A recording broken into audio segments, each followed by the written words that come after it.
Hello and welcome everybody. I'm your host Torque Converter Tom, and today I'm going to show you how to do a oil change on a 2008 Chevy Trailblazer with the 4.2 liter inline six. All the supplies you're going to need for this job is an oil filter that matches the engine, your 7 quarts of oil, an oil pan to collect the oil, and a ratchet and a 14mm socket, and your choice of oil filter removing tool.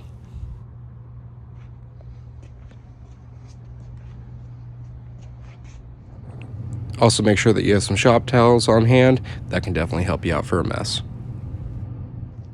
So first things first, start your engine, get it up to operating temp. That'll allow the oil to leave the oil pan a lot quicker and a lot easier.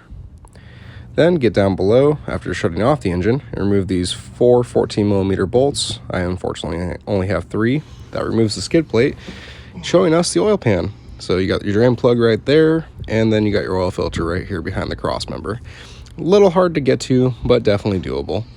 So you're going to want to bust loose your oil pan drain plug bolt, allowing the oil to drain out. Make sure that you got your pan in place. And just nice and carefully, it's not a race, and make sure you're definitely going righty-tighty, lefty-loosey. You do not want to snap off a drain plug bolt. That would cause a really bad day.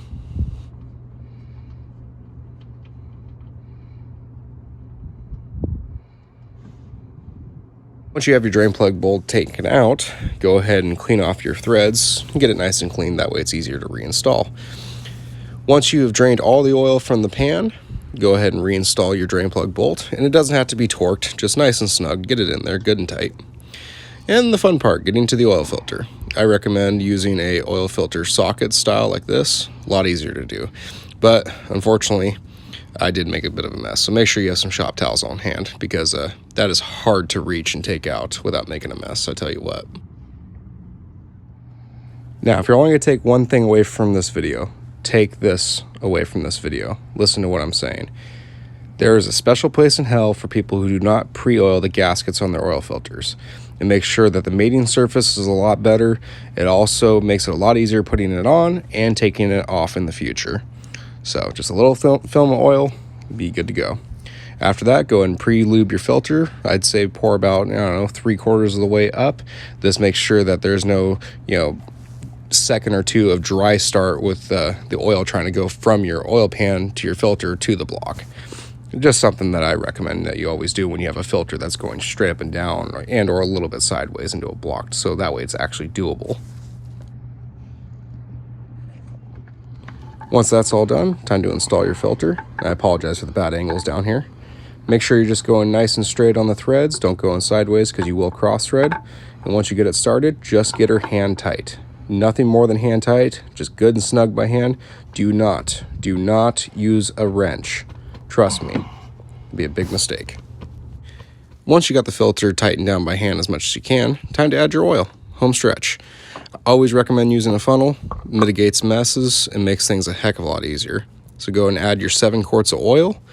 Make sure that after you've added oil, before you start the engine, check your oil. Give it a few minutes, let the oil drain down through into the pan, and make sure you're at the full mark on the dipstick. Otherwise, you can cause some serious issues if you just willy-nilly hop in and start it up, because you don't know if you messed up and you're causing a leak.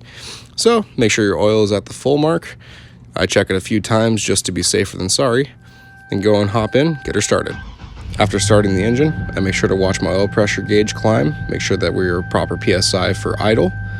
And then I get out of the vehicle, walk up to my engine, and listen for any strange noises at all. Make sure everything is sounding just as it should with a standard idle with this engine. And then I get down and I check below while the engine's running, making sure nothing is leaking.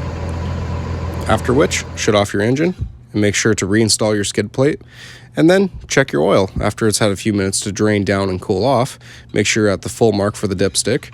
If you're over, make sure to take away, and if you're under, make sure to add. And like I said, this engine takes 7 quarts of oil, so make sure you did your math right, but always double check yourself.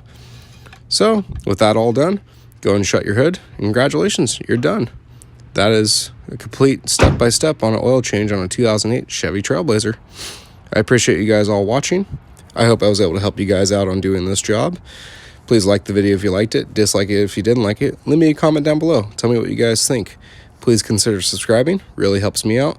I have other automotive content, including my drift car build, my build of my Toyota MR2, and all the other automotive stuff I do, as well as other repairs, tool reviews, and etc. I really appreciate you guys watching. Y'all have a good one.